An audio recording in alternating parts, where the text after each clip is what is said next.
Olá, seja bem-vindo ao nosso podcast Psicologia e Propósito, um programa que reúne ciência, comportamento, conhecimento, terapia, aquilo que as pessoas acreditam, a fé. Tem tanta coisa que envolve a vida do ser humano, até porque hoje nós somos um ser biopsicossocial e espiritual pela psicologia, isso já cientificamente comprovado. A questão é, como isso se dá na nossa vida, no dia a dia? E quando coisas terríveis acontecem?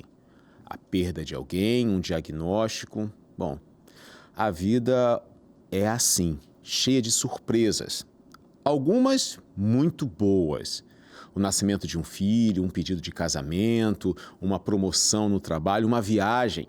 Outras, nem tanto. Principalmente quando o diagnóstico é um tumor cerebral. Olha, isso tem pessoas que gostam até de se afastar desse tipo de conversa. Até se limitam a falar a palavra tumor, câncer. Pois é, mas acontece. E a gente precisa estar ciente de o que fazer, de como é, e nada melhor do que conversar sobre esse assunto aqui no nosso podcast. O tema de hoje é Vida após o tumor cerebral. Mas eu não vou falar sobre isso sozinho. Quem conversa comigo é a neuro-oncologista Fernanda Miranda, que está aqui comigo hoje. Seja bem-vinda, tudo bem? Tudo bem, boa tarde. Eu percebi na sua fala, antes da gente começar, que você não é carioca e não é fluminense, não é do Rio de Janeiro. Você é de? Eu sou de Juiz de Fora. Juiz de Fora, Minas Gerais, então tem um sotaquezinho assim diferente, bom de ouvir, né? Trembão, né? Ainda fala trembão? Um pouquinho. Um pouquinho? Um pouquinho. Mas os mais novos já estão mudando um pouco, né? Eu vi um comentário que aquela característica sisuda do mineirês já vem mudando por conta das conectividades, né? Das relações fora de Minas, internet e tudo mais. Isso. Então, trembão já é difícil, mas o sou ainda é comum. Ah, sim, um pouquinho. A gente vai deixando ainda um pezinho lá em Minas ainda. Um pezinho lá em Minas. Olha, isso daí é característico. Como talvez o meu chiado aqui você deve perceber com uma facilidade. Eu não percebo. Eu não acho que eu tenho sotaque. Agora, quem não é do Rio percebe. Enfim, tirando os sotaques e tirando a cultura, que o Brasil é bem rico, você é neuro-oncologista. E uma das perguntas que eu te fiz antes da gente começar, porque eu sou muito curioso por isso, por que neuro-oncologista e não neurologista pediatra, né? Que agora está sendo cada vez mais acessado por tantos diagnósticos novos. Por quê? Assim, a neuro-oncologia, acho que assim, ela que me encontrou, né? Então, é mesmo? Assim, quando eu comecei a fazer a residência em neurologia, sempre quando a gente tinha esse diagnóstico, a gente encaminhava o paciente para o neurocirurgião e depois a gente não tinha mais esse acompanhamento. Só que durante a residência mesmo, eu precisava trabalhar, comecei a trabalhar com pacientes oncológicos. E você estando ali próximo ao paciente, você vê que essa parte neuro-oncológica ela é muito comum, né? É mais comum do que a gente imagina quem está de fora, né? Exato, Ela é bem comum. Então, assim, eu entrei justamente para fazer esse elo, né? Essa conexão do paciente com o neurocirurgião, com o oncologista, que o paciente tinha hora que ele não se sentia acolhido ali. Então, assim, a gente faz esse trabalho justamente para acolher o paciente, para ele se sentir mais presente ali. Então, tá aí. A gente vê ele como um todo. A questão é que só o fato de falar oncologia, o paciente já não se sente mais acolhido por ninguém, né? Porque é uma especialidade que trata de pacientes que estão com câncer, com tumores e assim, aqui no seu caso é o tumor cerebral por conta da neurologia, né? Que é uma especialidade. A questão é que a palavra tumor já assusta muito, se não todos, né? Porque, já teve e está tendo uma reincidência, mas independente disso, a palavra já choca, já assusta muita gente. E a questão do tumor cerebral, né? As pessoas ficam ainda com um pouco mais de receio, porque como no cérebro, o que vai acontecer com a vida pós isso? A questão é que sobreviver é apenas o começo de quando se tem um tumor cerebral. O desafio, a luta, né, a verdadeira jornada começa na reconstrução da mente, porque ela precisa ser reconstruída depois de uma cirurgia neurológica, uma vez que, se for possível também, se retirar o tumor. Às vezes, a própria quimioterapia, a radioterapia já consegue secá-lo, não é isso? Que nem sempre é preciso a cirurgia ou toda vez tem que passar pela cirurgia para retirada. Na neuro-oncologia, né, é um pouco diferente. É mesmo? Isso, né? Como é? Assim, a gente tem os tumores que são dignos benignos ou malignos. Mas, independente disso, tudo depende da localização. Quando você tem um tumor benigno em outra parte do corpo, ele vai ser retirado totalmente. Mas no cérebro, às vezes, nem sempre é assim. Então, assim, se ele está numa área muito profunda ou numa área muito importante... Tipo, córtex pré-frontal, que é aqui atrás da testa, é uma área muito importante que precisa agir com rapidez? Porque, assim, ali tem áreas de fala, tem área visual mais posterior. Então, assim, depende muito da localização do tumor, né? Para você conseguir fazer uma ressecção completa. A ressecção que você diz é a retirada? A retirada, okay. Isso. Porque, assim, a gente pensa muito na funcionalidade do paciente, né? Então, assim, você quer tratar a lesão, mas quer deixar o paciente funcional. Então, nem Esse é um desafio, né? Você consegue tirar todo o tumor, né? Pode ficar um residual ali ainda. Então, assim, na neuro-oncologia, sempre o tratamento é com cirurgia, quimioterapia e radioterapia. Entendi.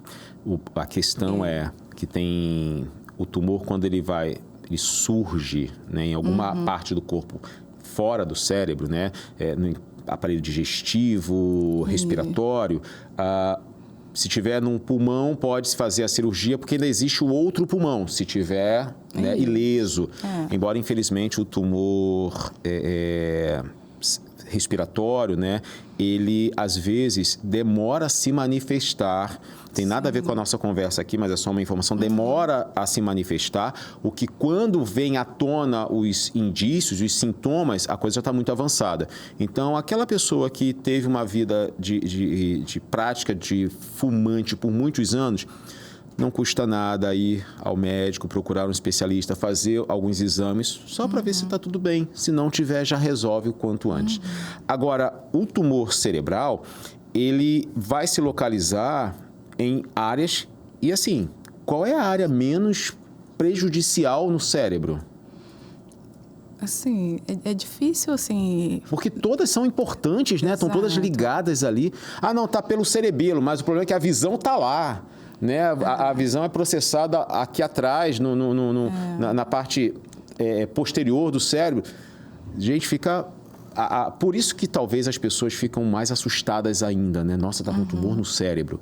Porque existe essa delicadeza, essa sensibilidade do órgão para conseguir fazer uma cirurgia ou passar por uma cirurgia. Exatamente. Então, assim, vai depender muito, né, o tipo do tumor, da sua localização, né? Então, a profundidade também dele, né? A profundidade que ele está. Então, isso sempre é avaliado unicamente paciente em paciente. Então, não tem como a gente exemplificar vários, porque cada um vai ser diferente. Não tem iguais, né? Isso. Não tem dois iguais ali. Não. Por mais que seja o mesmo tumor no mesmo local, mas vai acabar tendo diferenças. Pode ter sintomas diferentes, apresentações diferentes. Então, cada paciente é único. O que você percebe que muda na vida de um paciente quando ele é diagnosticado com tumor cerebral?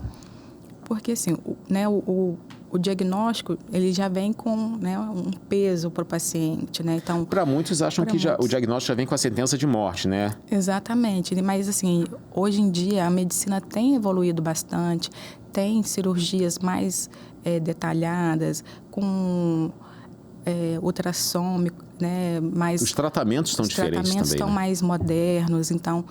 Tudo para fazer uma ressecção mais segura, menos invasiva para o paciente e deixando a sua funcionalidade. E os tratamentos também cada vez mais específicos. Então, assim, está evoluindo bastante. A gente tem muita coisa ainda para evoluir, mas tem muito tratamento, tem muita esperança ainda diante dessa jornada do paciente. Qual é a pergunta que eles costumam fazer quando você dá o diagnóstico? É justamente assim, né, o tratamento, né, quando que começa, eles, né, têm essa urgência, né? Eles costumam perguntar assim, quanto tempo tenho de vida?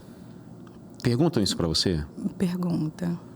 E essa é uma pergunta que não tem como dar uma resposta na hora que dá o diagnóstico. Não tem, porque assim, realmente, tipo assim, cada paciente vai evoluir de uma forma, vai depender, né, da localização do tumor, de quanto que como que foi feita a cirurgia, se a cirurgia conseguiu sua máxima ressecção. Certo. Né, aí o tratamento, né, e hoje, né, tem essa questão dessa evolução da medicina, então você consegue estudar mais o tumor, a gente estuda mais ele histologicamente e molecularmente. Então você tem alguns marcadores que você consegue tratar melhor cada paciente, né? Então isso varia muito de paciente para paciente. Agora tem algumas coisas que mudam depois do tratamento, por exemplo. Porque o tumor, seja ele retirado ou diminuído pela quimioterapia, né, ou os tratamentos, ele sempre deixa algum dano no cérebro, ou não? Não, sempre vai, assim, né, por mais, né, segura que seja a cirurgia e a quimioterapia, a radioterapia, pode sim deixar alguma sequela para o paciente, né? Tanto cognitiva, ter uma lentificação de pensamento, dificuldade na memória, dificuldade que a gente fala em função executiva, que é organização, né? Controle das tarefas. O se movimentar pode ser danificado por esse tumor cerebral se ele atingir essa área do cérebro que coordena esses movimentos, né? A área motora. E aí as pessoas podem até pensar, mas ele teve um câncer no cérebro, mas ele está agora andando com dificuldade. É porque tudo parte de lá. Exatamente. Né? Você escolheu uma especialidade que controla o corpo inteiro. Exato. Que é incrível. Gente, o cérebro, ele é o órgão do nosso corpo que tem um poder que, por mais que a gente estude, nunca vamos conseguir entender a capacidade do cérebro de controlar tudo. Exatamente. Né? Porque tudo está ali centralizado. E tem uma coisa que a gente percebe que depois de um diagnóstico, tratamento, né, de um tumor cerebral, essas consequências que ficam, por mais que sejam amenizadas ou cuidadosamente pelo neurocirurgião, ainda ficam aquelas deficiências. E aí, a gente hoje já sabe que o cérebro tem a neuroplasticidade, que é um grande avanço, principalmente pós um tratamento de tumor cerebral, não é? Sim. A neuroplasticidade, né, são áreas, né, outras áreas do cérebro, ela capta aquela função e consegue fazer, né? Não tão perfeitamente, mas consegue realizar. Então, assim, isso depende também, né? A idade do paciente, né? A estimulação do paciente desde, né, do início, para ele conseguir retomar essas atividades que foram perdidas, né? O que você traz, né, é um grande achado. O cérebro, a córtex pré-frontal, como eu falei, ele recebeu um dano por conta do tumor, pode acontecer que o parietal ocupe alguma coisa, consiga fazer alguma coisa para contribuir. Isso. Não dá para fazer igual e perfeitamente, né? Mas já é um avanço gigante termos essa ciência. E aí vem outros profissionais, né? Porque vocês não trabalham sozinhos numa reabilitação. Não, é uma equipe multidisciplinar sempre, né? Com paciente, né, oncológico, neuro-oncológico, né? São terapeutas cognitivo-comportamental, psicólogos. Tem os neuropsicólogos, né? Isso. Que são... Eu, a grosso modo, eu costumo dizer que o neuropsicólogo é o fisioterapeuta raiz, né? Porque o fisioterapeuta, quando pega um paciente que teve um AVE, um AVC, ele ficou com metade do corpo prejudicada, sem movimento, ele vai ali trabalhando para conseguir. O neuropsicólogo, ele vai trabalhar exatamente nessa neuroplasticidade para ativar outras áreas do cérebro para conseguir amenizar aquele transtorno que aconteceu, o que ficou do tumor, né? Os neuropsicólogos, os terapeutas ocupacionais também, para você readaptar, né, quando o paciente fica com alguma sequela. Então, você vai redescobrindo novas habilidades. Sim, é verdade. E acho que essa nova descoberta, meio redundante, né? Essa novidade de saber, olha, eu agora consigo pegar na caneca. Pode parecer bobeira, gente. Mas para quem passou por um procedimento cirúrgico de um tumor que atingia a área motora, pegar na caneca é um grande avanço. Sim. Né? E aí, aquela área ficou danificada, veio outro ali e conseguiu ajudar e contribuir para que o corpo pudesse fazer esse movimento. Mas como é que a gente consegue diferenciar se aquela limitação se tornou comum ou real pelo tumor e pela quimioterapia? Porque, infelizmente, a quimioterapia, embora seja eficiente, ela acaba atacando o corpo inteiro. Ela atinge o corpo todo. Só quando é pelo RNA, que é um DNA mensageiro que vai exatamente naquele tipo, naquele local, que é um grande caminho ainda que está sendo realizado, não está ainda padrão para todo mundo, né? A gente tem algumas pesquisas, alguns testes acontecendo, mas infelizmente não tem como... não, a gente descobriu aqui, ó, vamos lá, acabou o problema. Não é tão assim ainda. A gente tem fé que isso chegue, né? Porque todos os pacientes precisam e merecem viver.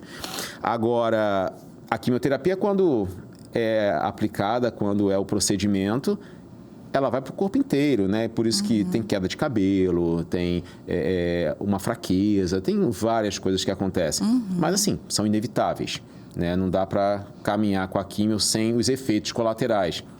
Mas essa quimio pode prejudicar e atingir aquela área do cérebro que, olha, tá o tumor, vou atingir isso aqui, mas eu acabo danificando um pouquinho em volta. Pode rolar isso? Não, acontece sim, né? É mesmo? Até mais, assim, a substância branca mais profunda, ela também é afetada. Então, a gente tem até um termo que a gente fala que é o quemobrain. Né? Quemobrain? Isso. Que é justamente essa lentificação do paciente, esses sintomas que eles têm após a quimioterapia, né? E exatamente isso, atinge o corpo como um todo, né? Ele aumenta a fadiga, aumenta o cansaço, aumenta a lentificação dos pensamentos, até, né, uma dificuldade, né, nas memórias mais curtas, né? Essas memórias recentes sofrem, mas as de longo prazo, as da infância, às vezes consegue permanece, mantém, né? Ok. E isso é real mesmo, né? A gente, né? E muitos pacientes ficam se questionando, doutor, eu fiz tratamento, será que agora eu estou com Alzheimer também? Né? Enfim. É mesmo? Não, mas é tudo decorrente. É comum. Sim, bem comum. Não quer dizer que teve um câncer cerebral, fez a quimioterapia, ficou com lentidão no processamento cognitivo, pensa devagar para tomar uma decisão, os reflexos ficam prejudicados. Isso não quer dizer que está vindo uma outra doença. Pode ser só o efeito colateral mesmo do tratamento. Acho que depois de uma notícia dessa, de um diagnóstico desse, acho que a hipervigilância fica super em alta. Sim, né? Alguma coisa.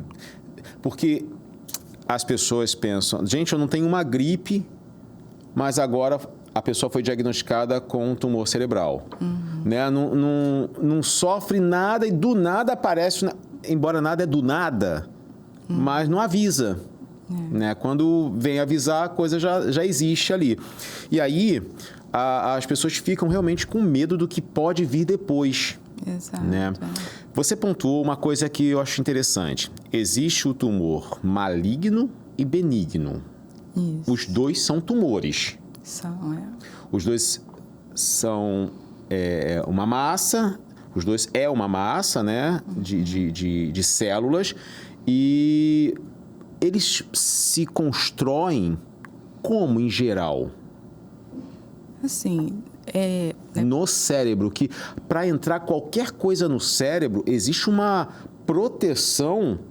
Tanto que você vai tomar um antibiótico, nem todo antibiótico vai atingir o cérebro. isso, Aí você precisa ficar internado para que o antibiótico certo consiga penetrar. Como é que então uma praga de uma célula chega lá dentro e danifica o negócio? Assim, tem diversos fatores, ainda não é muito claro, mas assim, exposição à radiação, tem algumas doenças genéticas também que pode contribuir para, né, o aparecimento dessas doenças. Também tem outra classificação, que são os primários e os secundários. Os primários são células do próprio cérebro, né, que faz esse crescimento. E Resolveu crescer... E o dono do cérebro que se vire. Mais ou menos assim. Mais ou menos isso. Entendi. E tem o secundário, né? Quando você tem um tumor em outra parte do corpo e tem uma metástase no sistema nervoso central. Que aí penetra e vai até o cérebro. Isso, vai até o cérebro. Eu falo assim, né? Que resolveu criar-se ali para tentar amenizar um pouco, porque esse é um assunto extremamente pesado de humor. Sim. Né? Gente, qualquer pessoa que é diagnosticada com câncer e até descobrir que é benigno, a pessoa já pensou na morte, já pensou no velório, já se despediu da família, já fez um monte de coisa, porque a falta, às vezes, da informação faz as pessoas terem medo. Né? E é uma doença que realmente assusta muita gente. Então, eu estou tentando levar aqui de uma maneira que seja um pouco mais tranquila para a gente não ter uma notícia, uma informação tão pesada a essa hora. A questão é que, seja benigno ou maligno, os dois podem causar danos ao cérebro. Assim, tanto... O benigno depende muito da localização. Certo. Né? Então, tem lugar que ele pode estar ali que nem vai ser mexido. Exatamente. Tem alguns lugares que a gente vai acompanhar o paciente e observar o crescimento. Tem uns que tem um crescimento lento, então você vai ter essa conduta mais expectante, mais observacional. E tem alguns que você, dependendo da localização, você tem que intervir, né? O paciente tem outros sintomas. O maligno precisa, né, cirurgia, quimioterapia e a radioterapia. Entendi. Qual é o local que, sendo um tumor benigno, acende logo um alerta para retirar, porque está causando um dano funcional no paciente? Quando, né, o paciente tem aumento de pressão intracraniana, tem esses sintomas, dor de cabeça refratária que não melhora, né? Então, a gente, né, tem essa avaliação em conjunto e sempre pesando o que é o risco-benefício para o paciente. Então, se ele, né, com todos esses sintomas, tem sim a indicação da retirada do tumor. Mas, segundo algumas pesquisas, né, de 30% a 90% dos pacientes que têm o tumor cerebral, eles sentem a perda do processamento cognitivo, de atenção, de memória, porque ele acaba sendo... Essas áreas acabam sendo atacadas. Isso, que né? Geralmente começa a ser afetadas, isso. E o paciente reclama, né, dessas lentificação do pensamento, a falta da memória, dificuldade nas funções executivas. Então, isso acaba você observar, ver o que vai ser melhor para aquele paciente. Então, isso tem que ver cada paciente de uma forma única. Mas essa reabilitação cognitiva, ela pode tentar trazer o mais próximo do comum. Eu não vou falar do normal, porque o normal hoje em dia é muito complexo da gente explicar o que é o normal e o que é o anormal. Mas do comum, do típico, para que as pessoas possam dar sequência à vida, né? Mesmo com as perdas, que ela possa dar continuidade. As terapias, principalmente a terapia cognitiva, ela consegue aproximar o paciente do mais comum possível? Sim, consegue sim. O paciente tendo esse suporte para ele conseguir, né, manter a sua vida, a sua rotina né, voltar ao trabalho. A gente tem sempre uma adaptação, a gente começa, né, com pequenas tarefas, né, reduz o horário, mas sempre tentando estabelecer a sua rotina Vida normal mesmo. Como era antes, né? Isso. Olha, toda a recuperação, todo o tratamento terapêutico é um processo lento.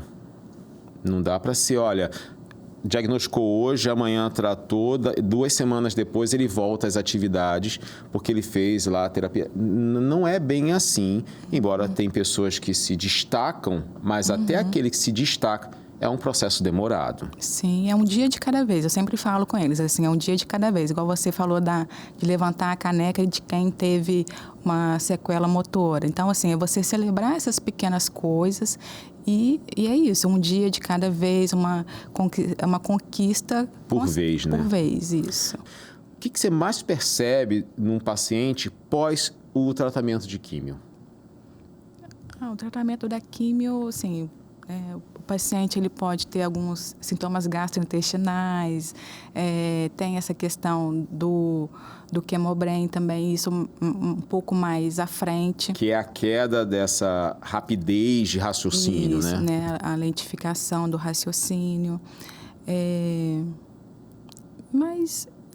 E retomar a rotina, né? Voltar ao que era antes. Tem hora que o paciente demora a se ver. Ele, eu não sou mais quem eu era, né? Então, isso... Ele perde a identidade? Um pouco, né? Então, assim, é isso que eu sempre a gente tenta sempre retomar isso, né? Que o paciente, o diagnóstico não define quem ele é, né? Então, assim, ele continuar com as suas atividades diárias, a sua rotina, para tentar... independente, né, do tratamento, ele continuar a sua vida. Lidar com aquilo tudo. Agora, as emoções, elas gritam muito mais intensamente depois de um tratamento desse, né? O medo faz com que a pessoa visualize o futuro de uma forma muito catastrófica, né? E aí entra as terapias dentro da psicologia, né, que é psicoterapia, que é lidar com isso, lidar com essa novidade de vida. Porque é uma novidade. Exato. Né? Aquele cuidado, a volta ao médico que terminou, fez a última sessão de químio, fez a última sessão de rádio, agora você está de alta. É assim? Não é bem assim. Assim, o paciente a gente tem que acompanhar ele sempre, né? Mais ou menos quantos anos depois do fim do problema? Gente, assim, eu nunca dei alta ao paciente, né? Nunca deu alta? Não. Eu costumo dizer que, endocrinologista que trata de diabetes, cardiologista que trata, né, que ele tem pacientes lá hipertensos, e agora o neuro-oncologista são médicos possessivos, que não quer liberar o paciente para viver a vida sem vocês. A gente precisa ter esse acompanhamento com o paciente sempre, né? Reavaliando, né, os possíveis reincidência do câncer. E assim, tratando sempre também algumas sequelas que ficaram, a gente está sempre ali em acompanhamento. Qual a sequela que você mais percebe? Comum, eu sei que cada caso é um caso, mas assim, qual que mais chega para você acompanhar? Assim, são as queixas cognitivas mesmo. As queixas cognitivas, acho que é as mais prevalentes, né? Que é a lentidão no processo de pensamento, tomada de decisão, né? O que mais eles reclamam dessa perda cognitiva? O que faz eles sentirem mais isso? Talvez até a mesma dificuldade de retomar as suas atividades diárias, né? Então, eu não consigo, sinto fadigado, antes eu fazia isso, agora eu tenho que parar, eu tenho que... Eu vou na cozinha pegar alguma coisa, eu esqueço que eu ia buscar toda hora, né? Esquece algum objeto. É mesmo? E fora as queixas cognitivas, também tem as crises convulsivas também, que são bastante prevalentes. Então, o paciente, né, precisa das medicações diárias. Mas por que tem essas crises convulsivas? Isso depende da localização, de onde está o tumor e, né, de onde foi feita a ressecção, né, a retirada do tumor também. Se é uma área epileptogênica, o paciente pode sim ficar com as crises secundárias. E aí precisa tomar os medicamentos anticonvulsantes. Isso, os anticonvulsivantes. Convulsivantes. Aqui a gente vai aprendendo palavras novas também. Agora, olha só. Falei no bloco passado da neuropsicologia, que vai trabalhar essa área cognitiva, uma das áreas que ele trabalha para poder exercitar, estimular outras áreas do cérebro para conseguir, com aquilo que a gente falou, né, sobre a plasticidade, né, de o cérebro conseguir se readaptando, né, e se vendo. Às vezes a gente pensa que não tem mais jeito, mas o nosso cérebro, ele é extremamente inteligente, funcional, e ele consegue lidando com algumas coisas. Lógico, gente, não dá para, fazendo um comparativo bem superficial, não dá para o pé fazer o que a mão faz em 100% dos casos. Mas quantos vídeos na internet mostram pessoas que não têm os braços e conseguem pintar com os pés, conseguem pentear o cabelo com os pés. Anderson, você está normalizando a coisa que é fácil. Assim, não é fácil. Sendo que, da mesma forma que o corpo humano consegue se adaptar a algumas atividades, o cérebro também consegue, né? Ele consegue ir se ajudando para sobreviver. O que você já percebeu, que você já viu nos seus pacientes, que traz essa esperança de volta, essa expectativa? Olha, eu tive um paciente que não ia conseguir isso, mas com todo o tratamento ele conseguiu. Você destaca algum para a gente? Assim, tem vários pacientes, acho que é mais a parte motora mesmo, né? Com a estimulação. Que é o que é possível ver, né? Você consegue ver, né? E, assim, na parte cognitiva, né, também os pacientes, quando estimulados, eles, agora eu consigo, né, ler uma página, ler um livro, né? Ler e entender, é isso? Isso, Mas se a pessoa não tem, ela nunca teve o transtorno de aprendizagem da dislexia, e aí teve um câncer cerebral, ficou com essa cognição um pouco prejudicada, né, da interpretação, do processamento, a rapidez do processamento, né, causando essa lentidão. E aí ela começa a ler e já não entende tão rapidamente. Ela desenvolveu esse transtorno, que é um transtorno do neurodesenvolvimento, da dislexia, ou ela só está tendo as consequências do câncer? Não, é realmente só uma dificuldade mesmo ali inicial, né? Acho que talvez do pós-cirúrgico, tratamento, mas depois, com a reabilitação, ela consegue retomar aquela atividade. O tratamento, a terapia, ela consegue rever tudo que foi danificado ao longo do processo terapêutico ou do tratamento contra o câncer. Algumas, né, exemplificando essa questão aí da leitura. Mas o tratamento, a reabilitação cognitiva, ela consegue, assim, realmente recuperar essas funções cognitivas? Em muitos Ou pode casos ser muito limitado, assim? Algumas coisas sim, outras coisas não. Isso não dá.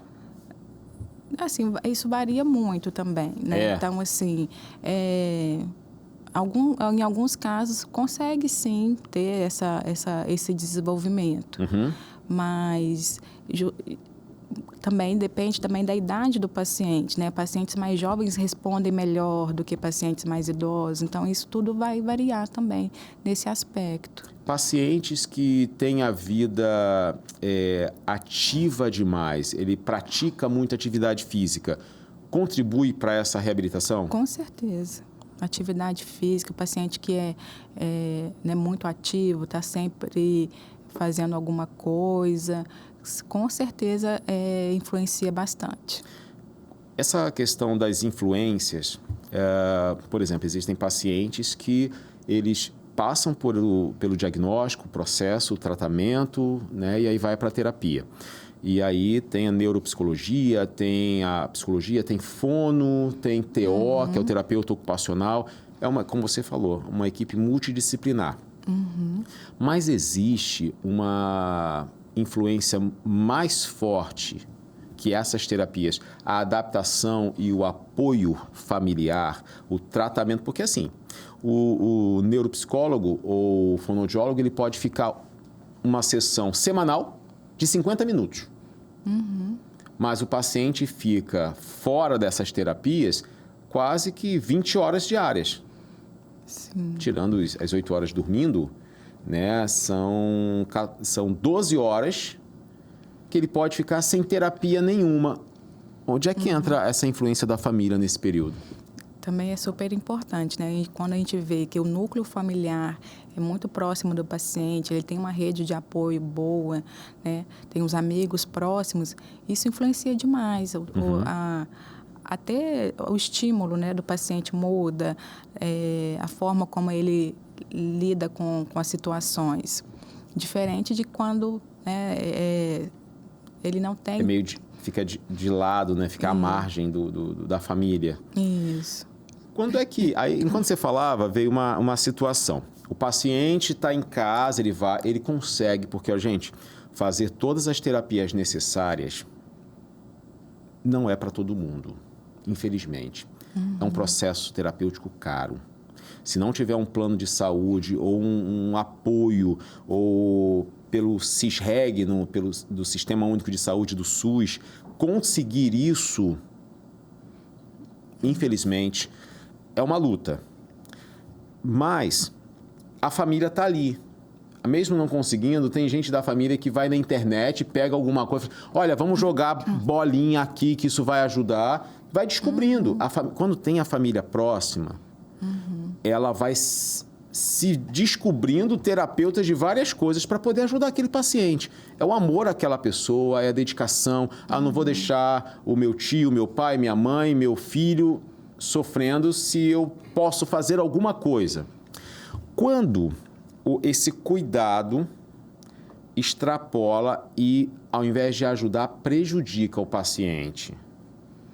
Por exemplo, o paciente está lá, ele não tem todas as terapias, então a família vai lá e começa a estimulá-lo. Orientação do próprio médico, às vezes. Olha, não deixa ele parado, estimula a conversa, estimula o movimento, estimula o raciocínio.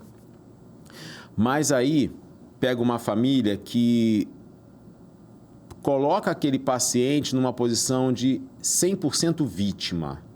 E aí dá tudo na boca, não estimula a falar, não, deixa ele quietinho, só quietinho, fica quietinho. Qual é o prejuízo? Não, isso também acontece, né? Mas eu sempre, né, a gente tenta conversar porque, assim, para sempre tentar manter a autonomia do paciente. Por mais que, né, tem hora que o paciente mais idoso, né, eles querem fazer tudo para o paciente, mas você manter a autonomia do paciente é sempre importante para ele, porque aquilo ali ele está trabalhando a sua cognição, né? Ele está tentando ver ali quais as suas habilidades, qual que é o jeito mais fácil de fazer a tarefa. Então, isso é necessário. Certo. Não, mas demora muito. Mas, assim, cada paciente tem o seu tempo, né? Claro que, né, essa lentificação, ele pode ficar, né, também mais lento a sua parte motora, né, o raciocínio, o reflexo. Então, eu falo assim, vamos fazer as coisas com calma, com o tempo e deixa ele fazer.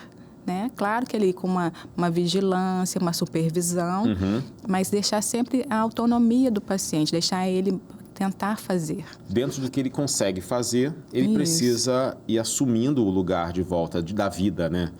Senão ele começa a se achar inapropriado, desvalorizado, incompetente, né? E aí a autossuficiência, a autoestima, a autoconfiança vai ficando tudo quebrado. Exatamente. O que você percebe que isso influencia no processo, na reabilitação do seu paciente? Não, influencia totalmente, porque o paciente percebe assim, nossa, eu dependo de todo mundo para fazer tarefas básicas, diárias, preciso de ajuda para me locomover. Então, isso vai deixando ele com um sentimento de inferior, né? Então, você preservar essa autonomia do paciente é importante para ele perceber que ele é capaz de fazer as coisas, as suas tarefas e manter a sua rotina. E é você, como neuro-oncológica, que dá essa orientação, olha, o seu paciente consegue escovar os dentes, o seu paciente consegue comer sozinho, ou ele vai precisar descobrir isso sozinho também? Eu sempre tento orientar, mas assim, claro que é sempre uma equipe multidisciplinar, tem hora que alguém percebe, olha, ele consegue, aí comenta, olha, vamos tentar deixar ele fazer, vamos observar que tem hora que assim, não, mas ele demora muito. Mas vamos começar mais cedo, né? Vamos organizar os horários para ele conseguir fazer num tempo hábil, né? Então, é tudo uma readaptação. Tá. Quando você fala desses multiprofissionais, né, tem lugares que você consegue todos eles, né? Eu acabei de falar que nem todos são possíveis e também nem todos são necessários, né? Tem alguns que precisam de um fono, mas se não atingiu a área de broca, que afete a fala, não vai precisar de um fono. Como você falou, depende da localização do tumor no cérebro. Mas qual que você vê assim, olha, esse é fundamental, independente da área, independente da situação, esse é preciso? Qual que você destacaria? Olha, são todos, são muito importantes. Não tem como eu destacar apenas um, né? Todo mundo é importante. Eu pensei que ela ia falar agora, gente, psicólogo, né? Para poder evidenciar a gente aqui, mas não foi dessa vez. Não foi dessa vez, mas eu vou continuar tentando. Mas são muito importantes no processo. E psicólogos, os terapeutas ocupacionais, terapia cognitivo-comportamental, a enfermagem, né? Os técnicos de enfermagem, os fono também, que apesar, tem hora que não tem uma dificuldade da articulação da palavra, mas tem uma dificuldade na deglutição também. Então, isso também tem que ser avaliado por eles. Até a questão de consistência de dieta, como que vai ser. Eles, né, fazem toda essa avaliação. Né? Então, os oncologistas, os neurocirurgiões, sempre está... É muita gente. É muita gente. E como é que faz quem não consegue estar na linha do particular? Pelo SUS é possível? Pelo SUS, assim, a gente tenta. A gente tenta. Tem algumas limitações, né? Claro. Tem suas limitações, mas a gente sempre, né, tenta sempre também manter isso para o paciente. Tá, porque todos eles são realmente importantes, né? Gente, é assim, tudo que é prejudicado no nosso corpo ele foi criado para ser para funcionar de forma tão perfeita que qualquer coisa que você tira é um catatal de coisas que precisa para substituir aquilo, né? Não é não, tirou isso, bota isso. Não é assim. Não, nosso corpo é complexo. Agora, a pessoa viveu toda essa realidade e ela passa pelo luto funcional. Nossa, eu conseguia fazer isso, agora eu não faço mais. Eu conseguia andar de bicicleta, agora já não ando mais.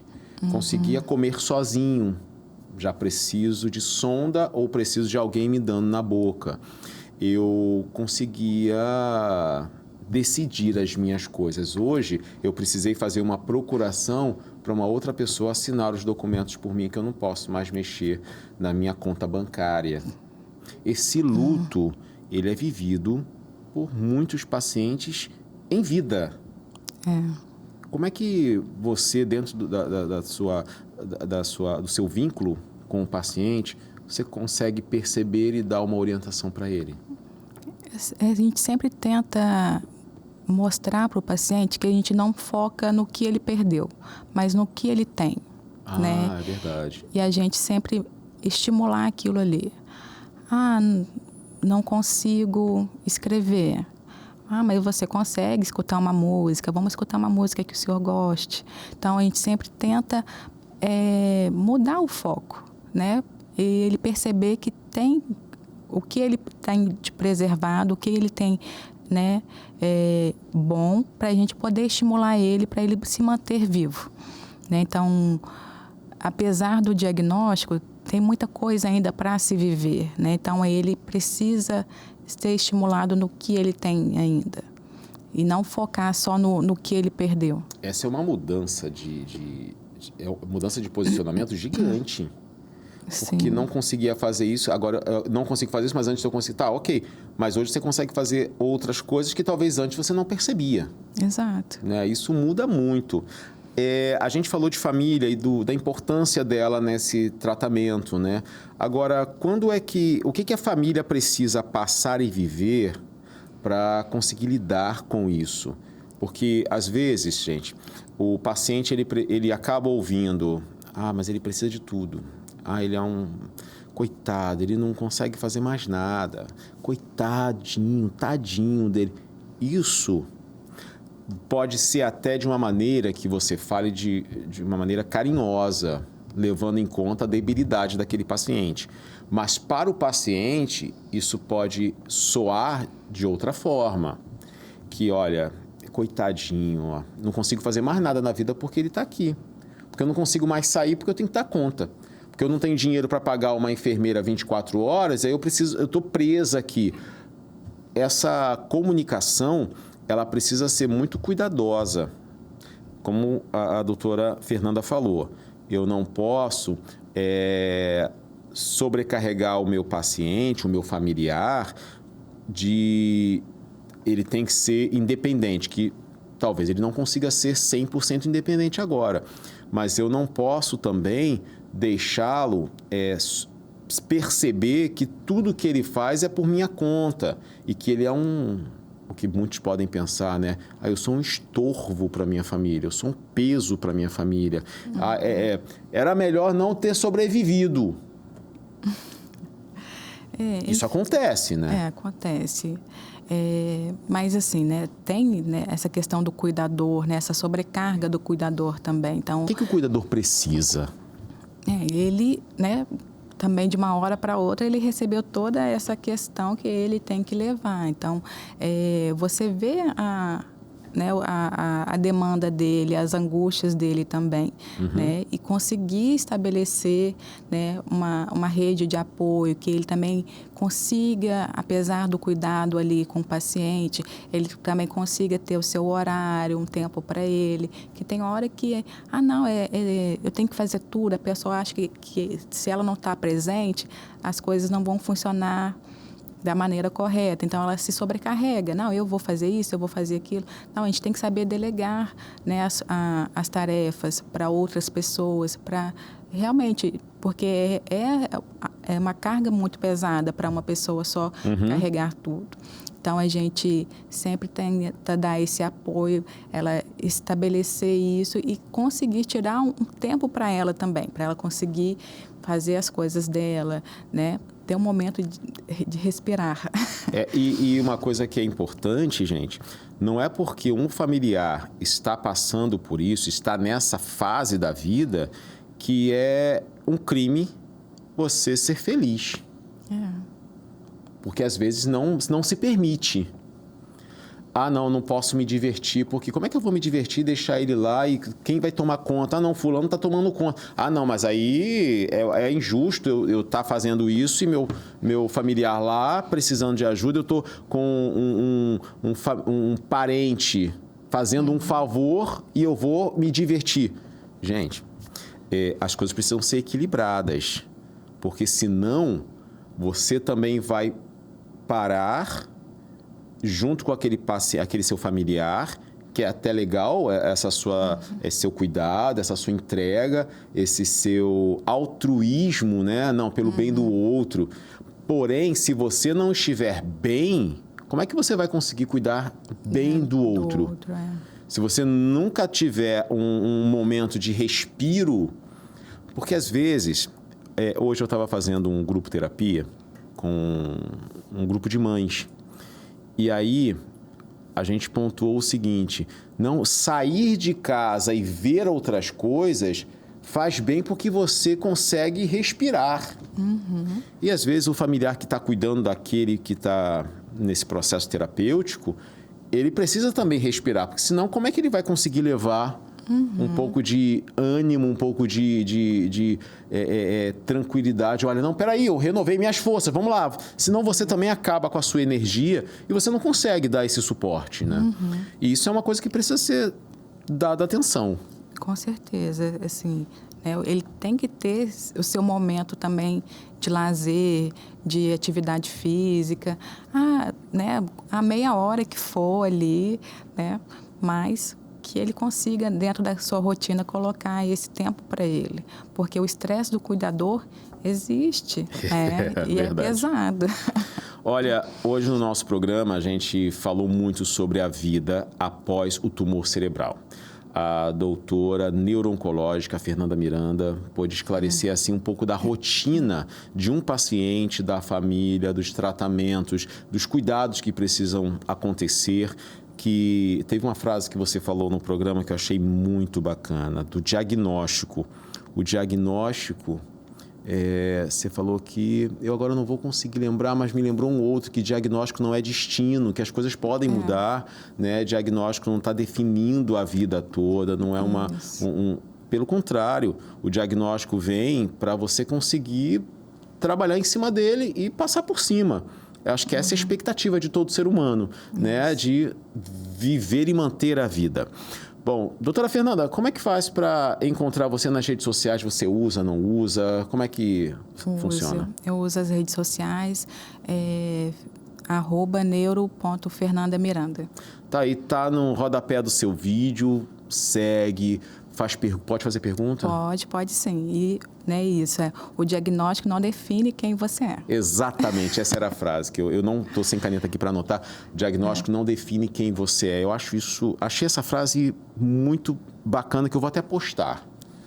Pode postar? Pode. Então pode tá bom. ser. Vou colocar lá o seu perfil lá para marcar e colaborar. Doutora, muito obrigado pela sua presença obrigada aqui. Obrigada a vocês por estar aqui. Foi ótimo. Acho que é um tema pesado, mas eu acho que a gente precisa falar sobre isso, as pessoas perceberem que, né, tem uma vida ainda depois do diagnóstico também. Tá aí, muito obrigado mais uma vez. Espero que você de casa tenha gostado. Você que está no Instagram, Anderson Nascimento Oficial, vai ser um prazer ter a sua companhia lá. Pode mandar sua pergunta sobre esse tema da área da psicologia, da área da neuro. Vai para a doutora Fernanda, porque eu não vou entender bulufas do que vai fazer. Mas da psicologia a gente vai respondendo lá. Muito obrigado mais uma vez pela sua companhia. Gostei muito da gente poder ter conversado aqui, doutora, e ter você do outro lado participando. Esse foi mais um Psicologia e Propósito. Tchau.